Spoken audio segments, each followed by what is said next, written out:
Hey everyone, here's a hopefully quick and easy watercolor you can follow along with. Okay, so here is my extremely messy looking palette, but here we have ultramarine blue, we have light red, which we won't use, we have burnt umber, we have raw sienna, alizarin crimson, which we won't use, Payne's gray, and a yellow, either a lemon yellow or a cad yellow, somewhere in the yellow range there. So we're really only going to use ultramarine blue, Payne's gray, yellow, raw sienna, and burnt umber. Those are going to be your main colors used here. If you want to squeeze those out, have those ready, and you can pause this and come back and we'll be ready to go. Okay, so for this scene, I thought we'd do something similar to this. We'll have sort of a background and a little bit of a glow here and a little bit of a foreground. So we'll try to break this down into steps. First thing you're going to do is you're going to have your pad. I'm using a pad this time because I'm assuming a lot of people use pads out there. If you don't have a pad, you can clip each corner of the sheet to your board using these little clips here. And you can do one sheet at a time. I'm going to go ahead and I'm going to use the whole entire pad here. Okay, so the first thing we're going to do, we're only going to use two brushes here.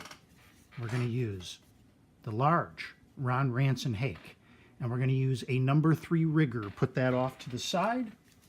And the first thing we're going to do is we're going to dip our Hake into our water canteen. If you have something like this, this is what you want to use. And all you really want to do when you take it out is you want to rub off the excess so it doesn't drip everywhere. But your Hake will be filled with water. So you're going to dip that in and you're going to get a nice full load of water on your Hake. And you're going to proceed to put this across the paper this way. Okay, that's one. We're going to dip it again, the same exact thing, get another full load of water, and we're going to just go across, coming down. That's 2. You should have a pretty nice shine on there now. We're going to do exactly one more time. 3 coats. Now, you can pause it here, make sure you're caught up, but the next thing you're going to want to do is you're going to want to take your palette that we've already established the colors, and we're going to take raw sienna. Okay, and what we're going to do is what the goal here is we want to coat the paper in the areas we don't want any paint really here. We're going to leave a bit of a glow here. So we're going to sort of just take what's on our brush and we're just going to bring it in, light touches to the paper, and we're going to leave this entire middle section open like this. Okay, and just simple strokes. Now we're going to wash the brush. If you needed to pause there, you can. Get caught up. We're going to wash the brush and we're going to come in with another full Hake load. And we're going to get some ultramarine blue and just a touch of Payne's gray. I don't like to use absolute blue by itself. You can if you want to. And then we're just going to put some simple strokes coming in, starting on each side, about the same pattern, leaving again open this middle section. We're going to bring this in and just, if you need more paint on your brush, put more paint on your brush, but try to leave open this section here. Now if you're doing this flat, you don't have to worry so much about running. Like you see here, I'm vertical. And if you want it a little bit darker, you can do so.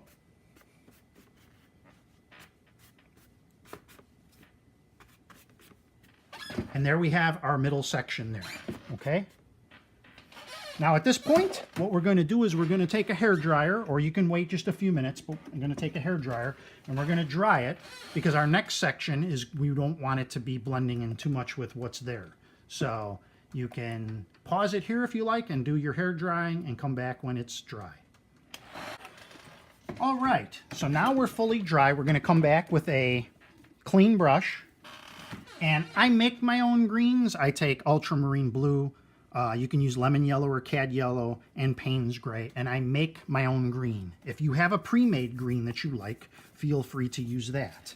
But what I'm going to do is I'm going to take and combine these three colors. That's why they're along the bottom here. I think that makes it easiest. And we're going to make sort of a medium to light tone green. And we're going to take the corner of our Hake brush and we're going to just come across. Just keep hitting that corner of the Hake brush all the way down the page until you have a nice row of trees there. Simple. Now, if you want to darken some little areas and just dip your same brush in, you can put a little bit more Payne's gray and you can create a little variance in color if you like. But other than that, you're good. Now, the next thing that we're going to do, we're going to come in again with a clean Hake brush and we're going to get some burnt umber and just a little bit of Payne's gray, make it a little bit darker. And we're going to take that color and we're going to take the edge of the Hake brush as close as you can get it to an edge. And we're just going to follow along the bottom, making a straight bottom to this row. And we're going to darken it just a little bit and create a bit of a line here, just all the way across. Okay? And that's it for this middle ground area. So the next step that we're going to do is we're going to create this foreground area, which I could probably use a little bit of height here. So I'm just going to lift this up a little bit. We're going to take the same colors, the little ultramarine maybe added, and maybe a little raw sienna, a little burnt umber. We want to just create sort of a grassy area, kind of like what we have here.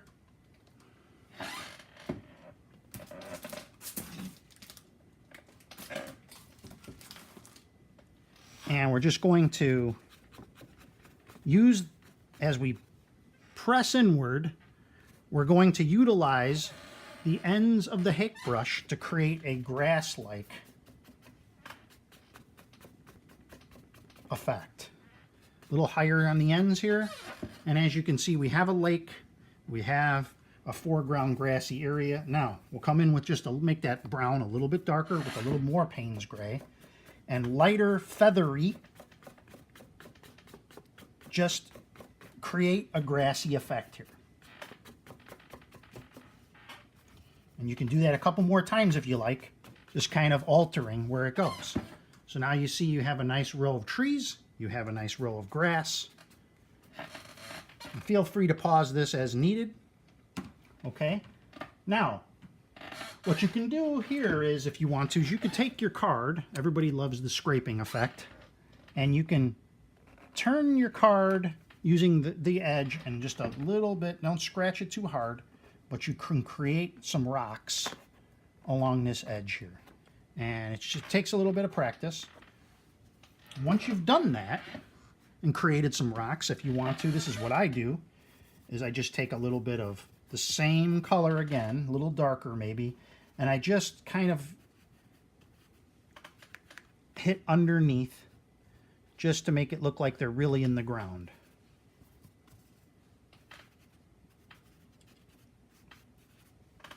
Okay, so the next thing we're going to do is we're going to add a couple of trees.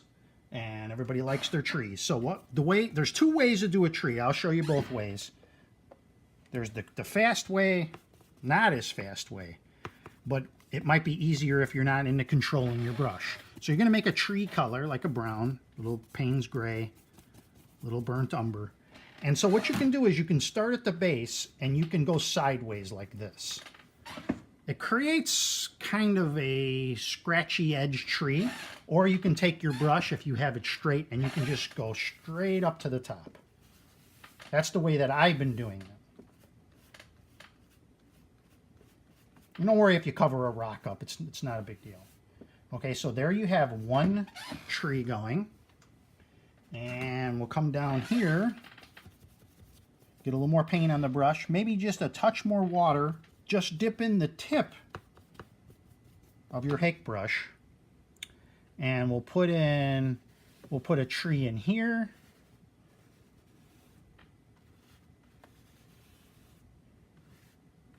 we'll do another one here.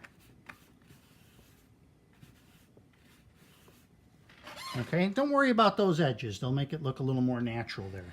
So now at this point, you can do or not do this. If you want to do a little scraping effect on your tree, it's a very light bringing down of this card. You don't press very hard. And do it so it looks like it's on the same side. You can use a brush, you can use a tissue, you can try, but to me it gives just a little bit of bark to the trees. Okay? Now the next thing we're going to do is we're going to put our Hake brush into the water pot, and we're going to get out a number 3 rigger.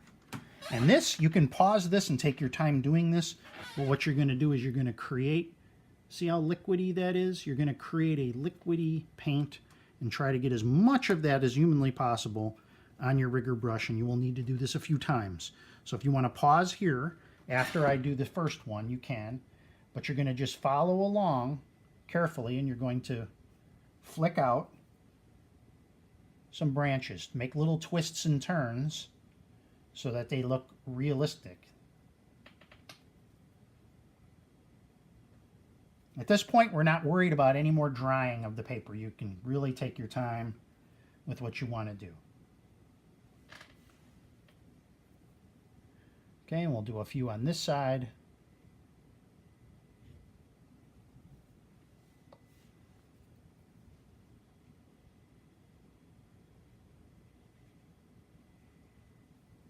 Don't overdo it. You don't have to put every limb on the tree that's present. And with what's left on your brush, you can actually come down and you can create some little grassy things. Don't worry if it's a little dry brush. It's okay. Matter of fact, if you flick it and you create little dots on top, it'll look like little willow type things. So you can do a little flicking action with your rigger brush. It takes a little bit to get the hang of it. And you can create even more. The finer the point on your rigger brush, the finer the little blades of grass are going to be, as you can see here.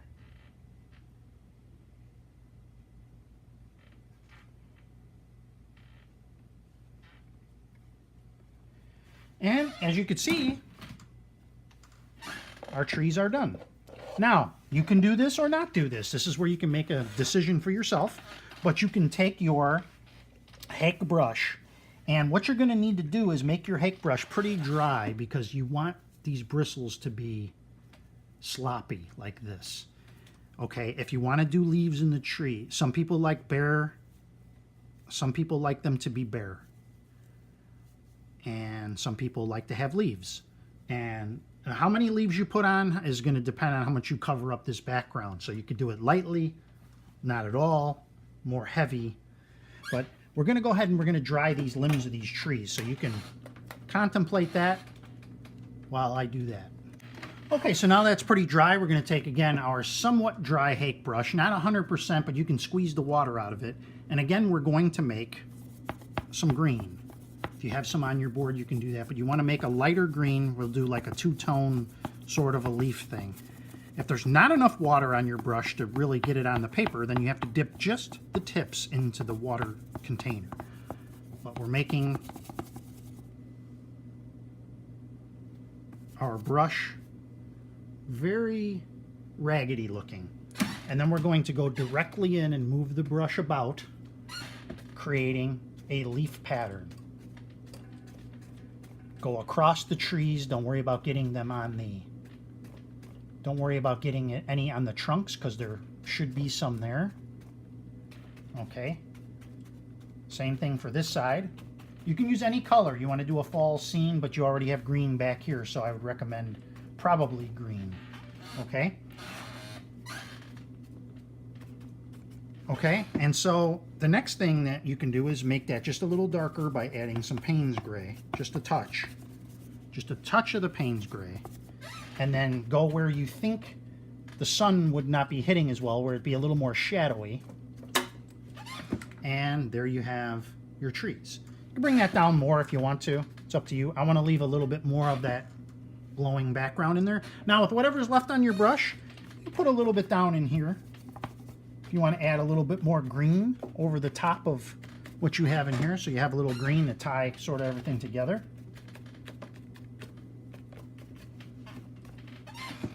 And there you have your scene. We're pretty much done. What we're going to do for just a final little sort of added special effect is we're going to take the clean rigger brush with a little bit of water on it. You have to be careful here, because if you don't want to mess this up, you don't have to do this, but this is just to add a little special effect. We're going to paint in a triangle, but only with water on the brush. There should be no paint on the brush. So you're just going to paint a little triangle with water. Just a little triangle. And once that's wet, you're going to take a paper towel that's clean and dry, and you're going to press it with your finger on there and lift out the paint. And now you should have a little triangle. If it doesn't come out as much as you need it to, add a little bit more water. Press it again. And there you have another triangle. So let's put a couple more down in over here. You can do as many as you want.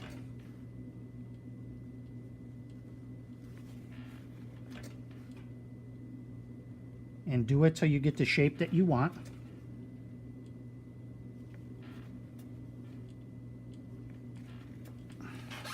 And so there we have three little sailboats back there. And all that's left now is, if you want to put a couple birds in, you can paint in just some little V's. I use a pen because I don't really like doing this. But you can just put in some little V-shaped birds. And then finally, you're going to want to sign your work at the bottom. Again, you can use a brush, or I like to use a pen. And I'm just going to sign it down here in the bottom, wherever you have a little bit of an opening. And that's it. I hope you enjoyed this, going step by step, very simplified.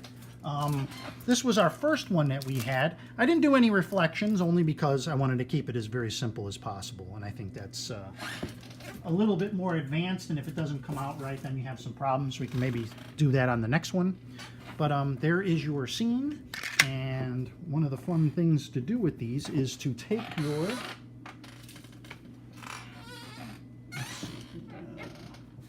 take a mat and take a look at how it looks with the mat on it. And there's your scene, ready for framing and hanging. All right, everybody, thanks for watching. I hope you enjoyed this video, and be sure to leave some comments and subscribe.